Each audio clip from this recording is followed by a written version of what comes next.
안녕하세요. 아로랑 테크튜브 아로랑입니다. 아이폰 15 시리즈 1차 출시국 중국은 어제부터 정식 판매가 시작이 됐습니다. 어제도 픽업 때문에 난리였다고 하던데 오늘도 오전부터 만만치 않네요. 저는 예판 때 현장 픽업도 실패했고 10월 10일 택배로 받아보기 때문에 편안한 마음으로 제품이나 만져보자 싶어서 집에서 가까운 애플 스토어를 찾았습니다. 이번 아이폰 15 시리즈 중에서 가장 인기 있는 모델 바로 아이폰 15 프로 맥스 내추럴 티타늄 아닐까 싶은데요.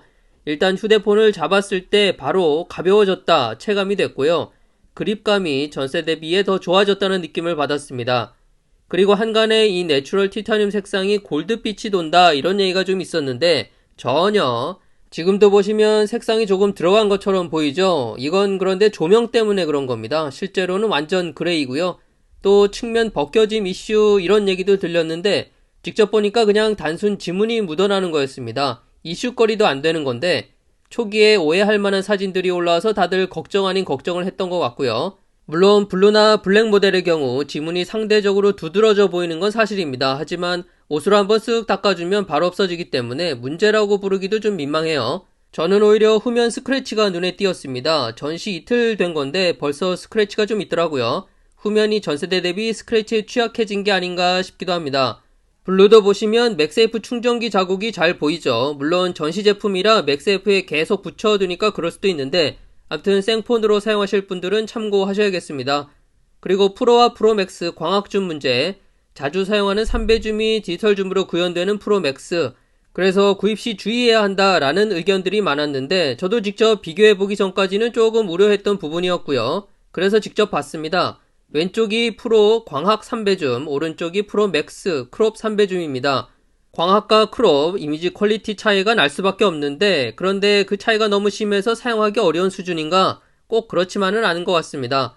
물론 확대해서 자세히 보면 디테일한 차이 분명히 있는데 또 야간에 사용해보면 차이가 확연하게 드러날 수도 있고요. 하지만 일반적인 환경에서는 큰 문제가 없을 것 같다 제 판단입니다. 3배줌이 자주 쓰이는 화각인 건 사실이지만 2배줌에서 조금만 움직이면 구현할 수 있는 화각이기 때문에 또 실제로 프로맥스를 만져보니까 저는 오히려 5배줌이 있는 게 여러모로 더 나은 선택 같더라고요. 지금 보시는 영상은 프로맥스 4K 60프레임으로 촬영한 겁니다. 보시면 이번 15 프로맥스는 모든 화각을 자유롭게 이동하면서 촬영이 가능해졌기 때문에 영상 촬영에 있어서는 정말 좋아진 것 같아요. 그 다음 중국 현지에서 지금 나오는 얘기가 보호필름을 붙였더니 가장자리가 좀 뜨더라 라는 겁니다. 자세히 보면 베젤 부분이 아주 조금 엣지가 들어간 듯 느껴지는데 그래서 보호필름 이런 부분 고려해서 구입하셔야 될 것 같고요. 컬러는 이미 많이들 보셨을 겁니다. 화이트 물론 질리지 않은 색상이긴 합니다만 이번엔 측면 티타늄 컬러와의 어떤 조합이 저는 조금 어색하게 보이더라고요. 그래서 내추럴 티타늄이 역시 지문이나 스크래치 등등을 고려했을 때 가장 괜찮지 않나 생각하고요. 그리고 일반 모델 전체적으로 아주 옅은 파스텔 느낌으로 마감이 됐는데 후면 질감이 반투명 아크릴 만지는 느낌, 촉감도 상당히 좋았고 그 중에 핑크는 호불호가 있을 수는 있겠지만 저는 상당히 보기 좋았어요. 15 일반 모델 같은 경우 프로 모델과는 달리 현장에서 얘기만 하면 바로 구입이 가능했습니다. 인기가 덜한 건 사실인데 컬러감이 나쁘지 않기 때문에 이거 가격만 조금 떨어지면 엄청 팔릴 것 같다 개인적인 예상이고요. 아무튼 모든 기종을 실제로 만져보니까 프로맥스, 특히 내추럴 티타늄이 인기가 있을 수밖에 없겠구나 생각이 들었습니다. 무난하면서도 지문이나 스크래치 티 덜 나고 시그니처 색상이라 15 프로 맥스야 라고 눈에 띄기도 하고 무엇보다 큰 화면 그대로 무게가 가벼워진 것이 많은 사람들이 프로 맥스를 선택하는데 중요하게 작용한 게 아닌가 싶어요. 다음은 구입해볼 만한 액세서리인데요. 충전 데이터 케이블 중에서는 썬더볼트 4 프로 케이블, 가격이 좀 비싸서 그렇지 USB 3.0을 제대로 써먹으려면 요 스펙의 케이블이 있어야 하기 때문에 그리고 또 하나는 USB-C 포트의 이어팟 요거 이 제품이 애플뮤직 고음질을 그대로 지원합니다. 그래서 아이폰 15 시리즈하고 궁합이 아주 좋다던데 가격은 퀄리티에 비하면 조금 비싼 편이지만 고음질 지원 오픈형 이어폰이라는 측면에서 상대적으로 쓸만한 제품이다 생각합니다. 기타 액세서리 중에서는 특히 우분 케이스 같은 경우 가격 대비 퀄리티가 너무 별로라 추천드리기 어려울 것 같고 애플워치 신상 밴드들도 글쎄요 딱히 물론 줄질은 끝이 없습니다만 기분 전환하고 싶다고 하시면 신상으로 하나쯤 질러보시는 것도 나쁘지는 않을 것 같습니다. 그리고 지금 중국에서 프로 모델 프리미엄이 18만원 이상 붙은 상태입니다.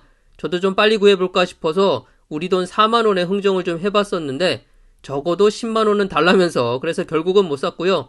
애플스토어 밖에서 다니다 보면 물건 있다고 은근슬쩍 얘기하는 사람들도 꽤 있고 아무튼 작년보다 확실히 프리미엄이 많이 붙은 것 같습니다. 앞서 말씀드린 구입해볼 만한 액세서리 중에 썬더볼트4 프로 케이블 1m 85,000원입니다. 애플 액세서리들은 죄다 비싸긴 한데 퀄리티는 상당히 좋습니다. 마감 자체도 튼튼하고 이건 아이폰 배송 오는 대로 충전, 데이터 전송 속도 등등 여러가지로 테스트해볼 생각이고요. 그리고 이건 USB-C 이어팟 28,000원입니다. 유선이 좋다고 하신다면 그나마 부담 없는 애플 제품 아닐까 싶은데 열어보면 USB-C 충전 단자의 이어팟 디자인은 예전과 다름이 없고 볼륨 조절 버튼과 마이크까지 재질도 예전 거의 그대로입니다. 조금 아쉽긴 하지만 음질은 좋다고 하니 기대를 해보겠습니다. 그리고 오늘 애플스토어에 간 김에 가성비의 대표 모델이죠. 샤오미 서브 브랜드 레드미 노트 13 시리즈. 하필 아이폰이 모든 이슈를 다 먹어버리는 이 시점에 굳이 발표를 했어요. 26만원짜리 모델치고는 성능도 괜찮고 디자인도 나쁘지 않은데 지금 모든 관심이 아이폰에 쏠려있기 때문에 이 제품은 나중에 시간이 되면 리뷰해보는 걸로 하겠습니다. 보시다시피 전면 베젤 많이 줄였고요. 카메라도 무려 삼성 2억 화소가 들어갔네요. 근데 지금 이게 중요한 게 아니고 제가 갔던 백화점에 안젤라 베이비가 뜬다고 해서 휴대폰은 나중에 보면 되니까 와 이거 뭐 벌써부터 난리가 났습니다. 어떻게 얼굴이나 한번 보나 싶어서 뒤에서 기웃기웃 거려봤는데 3시에 온다네요. 그러나 얼굴 한번 보는 건 고사하고 촬영할 수 있는 환경 자체가 아니었습니다. 뒤에서 다른 사람의 휴대폰 찍기 신공으로 도전을 해봤는데 얼굴도 보이지 않고 나름 갤럭시 S23 울트라로 도전한 건데 핑크색 옷 입었다는 소식만 듣고 그냥 나왔습니다. 집에 와보니까 이렇게 깨끗한 화질로 SNS에 사진 올라와 있네요. 그냥 이렇게 보면 되는걸. 자, 오늘은 아이폰 15 시리즈 간단한 매장 핸즈온 후기와 이런저런 얘기 해봤습니다.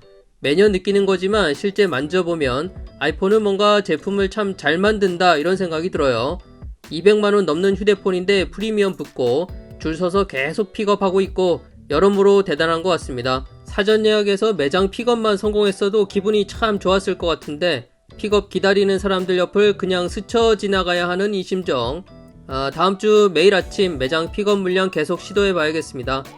오늘 준비한 내용은 여기까지고요. 저는 다음 영상으로 또 인사드릴게요. 감사합니다.